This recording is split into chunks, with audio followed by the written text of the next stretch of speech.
Hello students, today I am going to start class 9th chapter number 1 of chemistry which is matter in our surroundings।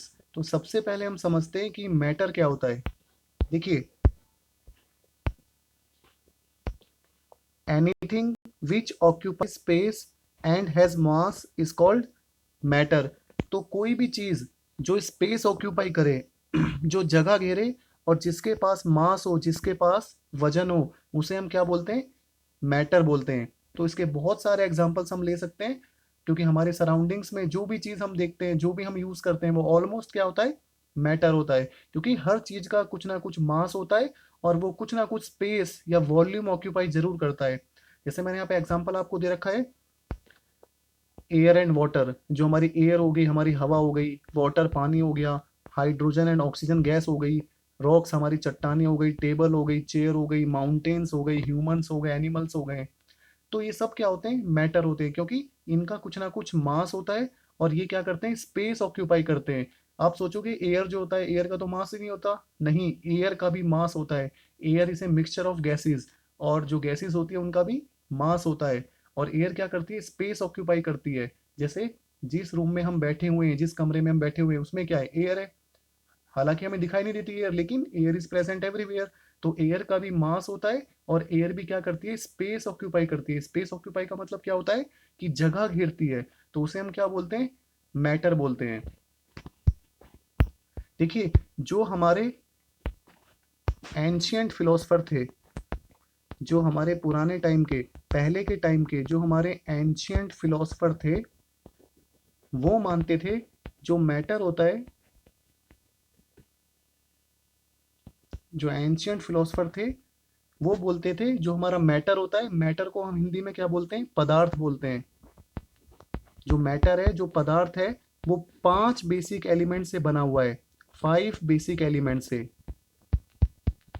So according to the ancient philosopher, matter is made up of 5 basic element. 5 basic element से हमारा matter बना हुआ है। और वो 5 basic element क्या क्या है? आप सबको पता है। एयर हो गई हमारी,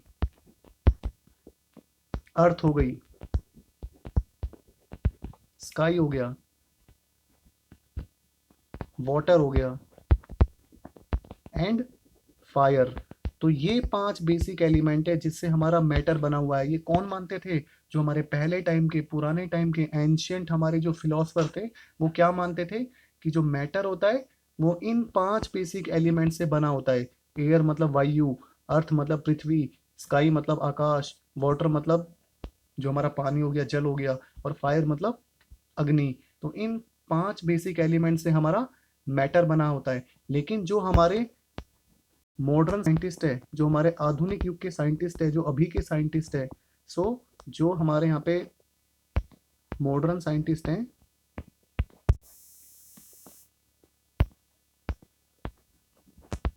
वो क्या मानते हैं? मॉडर्न साइंटिस्ट है, वो मैटर को क्लासीफाई करते हैं। Modern scientist classify matter according to their physical and chemical property. Modern scientist matter को उसकी फिजिकल एंड केमिकल प्रॉपर्टी के बेसिस पे क्लासीफाई करते हैं। फिजिकल एंड केमिकल प्रॉपर्टी के बेसिस पे। अब देखिए, फिजिकल और केमिकल प्रॉपर्टी क्या होती है? ये आपने छोटी क्लासेस में भी पढ़ा होगा। फिजिकल प्रॉपर्टी का मतलब क्या होता है? वो प्रॉपर्टी या वो स्टेट जिसमें कोई भी मैटर एग्जिस्ट करता है। जैसे फिजिकल प्रॉपर्टी में मैटर आपको पता है जनरली किस में एग्जिस्ट करता है? 3 स्टेट में। सॉलिड स्टेट में एग्जिस्ट करता है, लिक्विड स्टेट में एग्जिस्ट करता है, एंड गैस स्टेट में एग्जिस्ट करता है। तो मैटर की 3 फिजिकल स्टेट होती है, 3 फिजिकल प्रॉपर्टी होती है, सॉलिड, लिक्विड और गैस। तो कोई भी हमारा मैटर होता है वो किस स्टेट में एग्जिस्ट करेगा? या तो सॉलिड में, या लिक्विड में, या गैस में। ये तो क्या हो गया? हमारा फिजिकल क्लासिफिकेशन हो गया। एक हमारा होता है केमिकल क्लासिफिकेशन। मतलब हमारा जो मैटर होता है, या तो वो एलिमेंट से बना होगा,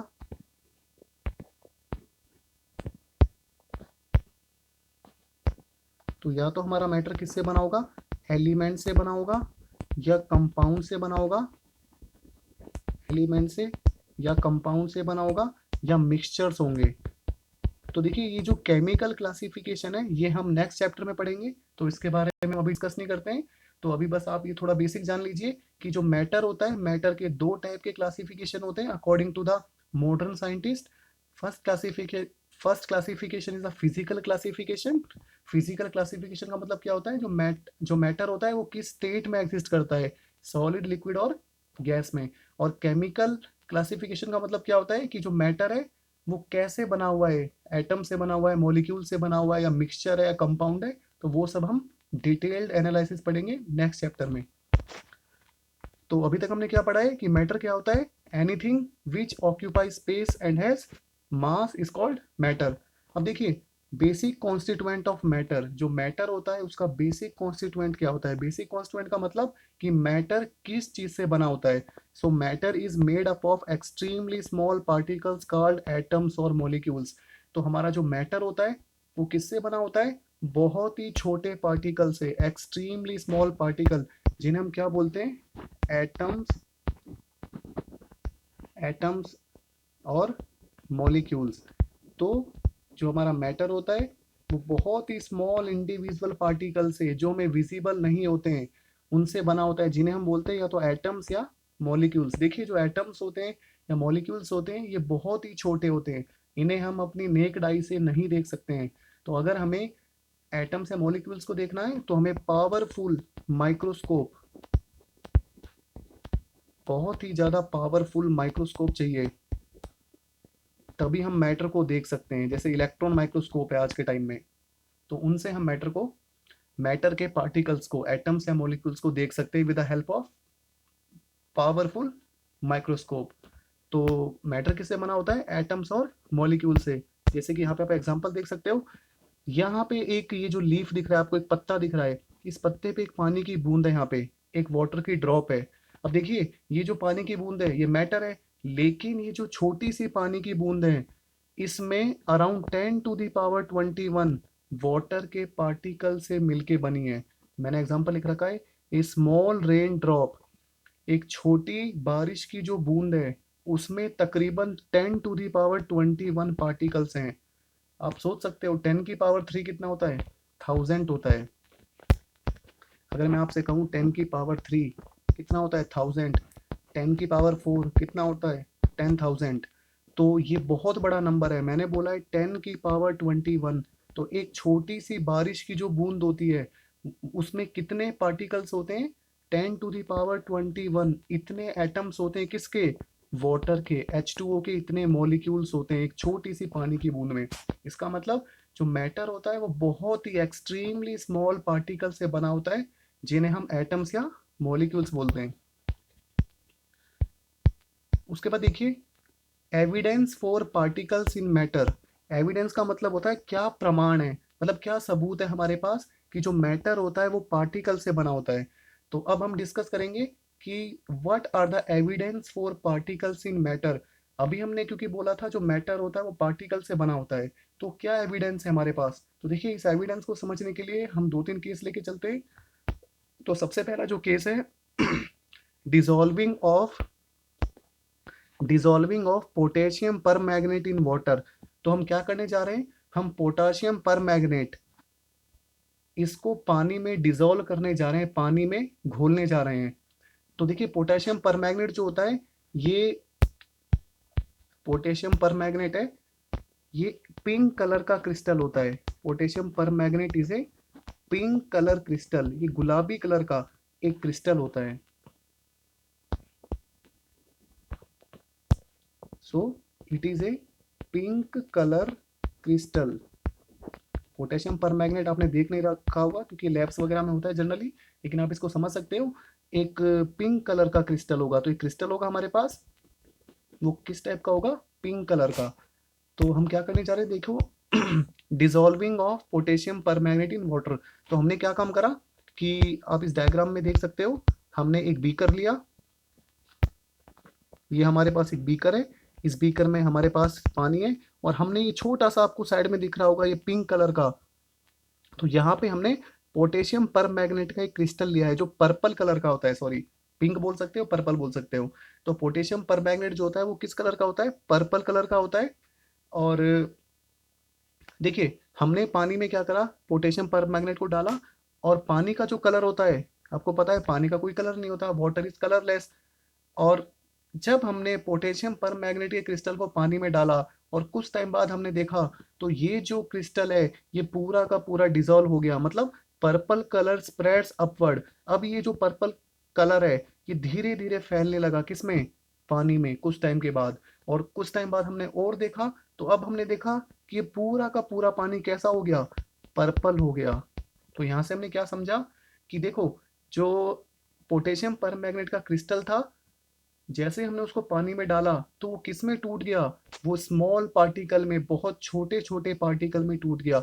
और टूटने के बाद क्या हो गया, वो स्प्रेड हो गया, वो सारे पानी में जाके फैल गया। इसका मतलब पोटेशियम परमैंगनेट किससे बना हुआ है, extremely small particles of potassium permanganate. तो ये जो क्रिस्टल है ये ब्रेक हो गया, किस में टूट गया, बहुत सारे पार्टिकल्स में, मिलियंस ऑफ पार्टिकल में।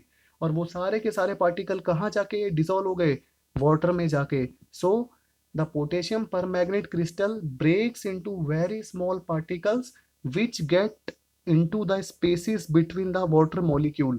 तो ये एक एविडेंस है। तो इस एक्सपेरिमेंट से हमें क्या पता चला कि मैटर जो होता है वो बहुत ही छोटे पार्टिकल से बना होता है। कैसे पता चला, अगर ये पार्टिकल से नहीं बना होता तो ये क्रिस्टल एक ही जगह पड़ा होता और पिंक कलर, ये पर्पल कलर पूरे बीकर में नहीं फैलता। लेकिन हमने क्या देखा कि कुछ ही टाइम बाद, कुछ ही समय बाद few minutes, after few minutes this purple colour spreads through out the water. तो ये पूरा का पूरा वाटर का सॉल्यूशन कैसा हो गया, पर्पल कलर का हो गया। तो ये हमारा एक एविडेंस है कि जो मैटर होता है वो पार्टिकल से बना होता है। देखिए हम इसको समझते हैं एक बार। So when a crystal of potassium permanganate, when a crystal of potassium permanganate is placed in water. तो जब एक पोटेशियम परमैंगनेट का हमने क्रिस्टल लिया, जो कि आपको डायग्राम में दिख रहा होगा, इसे हम वाटर में रखते हैं, पानी में प्लेस करते हैं, the water slowly turns purple. तो जो पानी होता है वो धीरे धीरे पर्पल कलर का होने लग जाता है अपने आप, of its own, because the particles of potassium permanganate are purple coloured. क्योंकि जो पोटेशियम परमैंगनेट के पार्टिकल्स होते हैं वो किस कलर के होते हैं, पर्पल कलर के होते हैं। And particles of water are colourless. और जो पानी के पार्टिकल्स होते हैं वो कैसे होते हैं, वो कलरलेस होते हैं। On dissolving the particles of potassium permanganate, ठीक है, ऑन डिसॉल्विंग, तो जब हम डिसॉल्व करते हैं, जब हम घोलते हैं किसको, पोटेशियम परमैंगनेट को, देखो यहाँ पे घोलने की जरूरत नहीं है, ये अपने आप डिसॉल्व हो जाता है, अपने आप ये घुल जाता है विदाउट एनी स्टीरिंग। तो on dissolving the particles of potassium permanganate separate from one other and get into the space between the particles of water. तो हमने इस पैराग्राफ में क्या समझा है कि जब हम एक पोटेशियम परमैंगनेट जो पर्पल कलर का होता है उसके क्रिस्टल को एक बीकर में डाल रहे हैं जिसमें पानी है, तो कुछ टाइम बाद पूरा का पूरा पानी पर्पल कलर का हो जाता है। क्यों हो जाता है, क्योंकि जो पोटेशियम परमैंगनेट का क्रिस्टल था वो किस में ब्रेक हो गया, वो छोटे छोटे पार्टिकल में, बहुत छोटे पार्टिकल में ब्रेक हो गया। और ये पार्टिकल स्प्रेड हो गए थ्रू आउट द वाटर, और ये पानी के पार्टिकल की जो स्पेस है वहां पे चले गए। So this is the evidence for particles in matter. तो ये एक एविडेंस है कि जो मैटर होता है वो किससे बना होता है, पार्टिकल से। देखिए आप इस डायग्राम से भी समझ सकते हो यहाँ पे कि ये हमारा जो, देखिए यहाँ पे potassium permanganate crystal made up of particle, water made up of particle. तो देखिए जो हमारे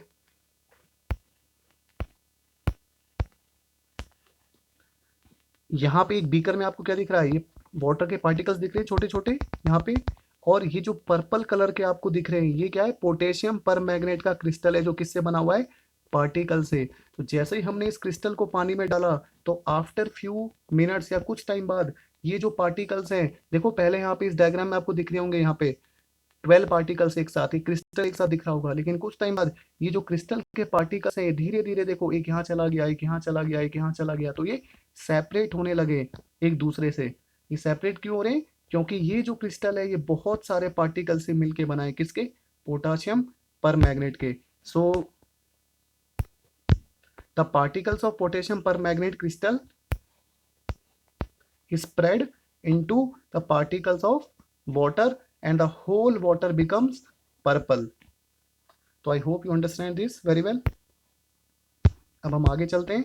देखिए सेकंड केस हम किसका लेके चलते हैं, dissolving of sugar in water.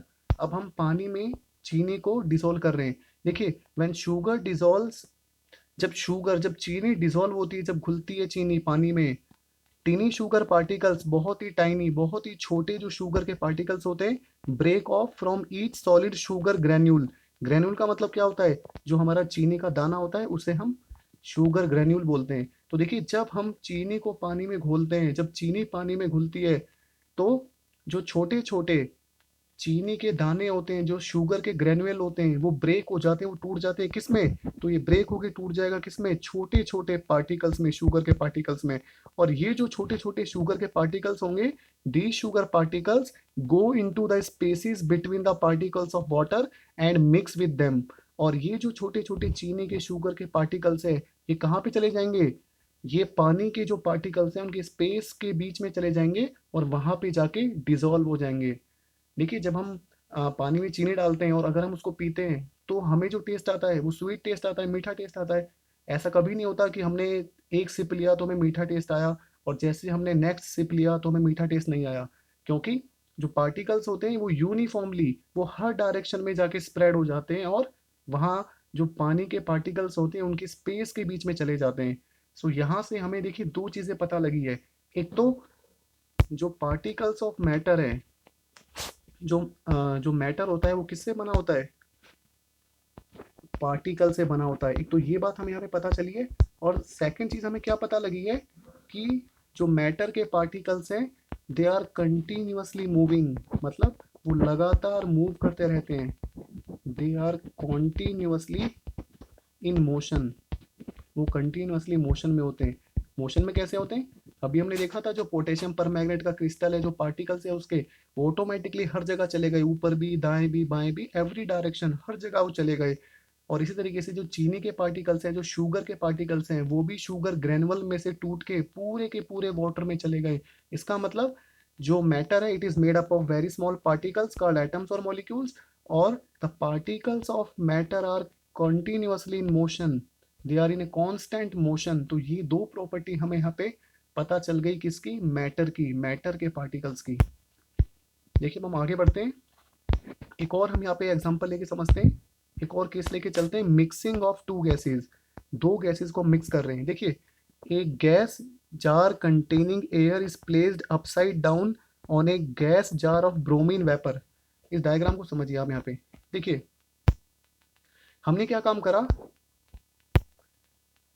ये जो आपको नीचे दिख रहा है, ये नीचे वाला, ये एक जार है। जार मतलब एक कंटेनर लगा लो, एक कांच का बर्तन लगा लो, जिसमें ब्रोमीन वेपर है। ब्रोमीन एक गैस होती है, क्लोरीन, ब्रोमीन, आयोडीन, ये सब एक गैस होती है। तो हमने यहाँ पे ब्रोमीन गैस के क्या कर लिए, वेपर ले लिए। और जो ब्रोमीन गैस होती है देखो रेड ब्राउन कलर की होती है। सो इस कंटेनर में, इस जार में क्या है, यहाँ पे ब्रोमीन के वेपर्स हैं। ये छोटे छोटे आपको डॉट डॉट दिख रहे हैं, तो ये क्या है, ब्रोमीन के वेपर्स हैं, जो किस कलर के होते हैं? रेड ब्राउन कलर के होते हैं। और ऊपर हमने एक और कंटेनर है जिसमें क्या है, एयर फील्ड है। देखिए जो एयर होती है वो कलरलेस होती है। अगर मैंने आपको बोला एक कंटेनर लेके आओ और वो कंटेनर बंद है, वो क्लोज्ड है, तो आप बोलोगे इसके अंदर कुछ नहीं है। लेकिन उस कंटेनर के अंदर हमेशा एयर प्रेजेंट होती है, क्योंकि एयर हमें विजिबल नहीं होती है, लेकिन एयर तब भी हर जगह प्रेजेंट होती है। तो ये ऊपर वाला जो आपको जार दिख रहा है, इस जार में क्या प्रेजेंट है? एयर प्रेजेंट है।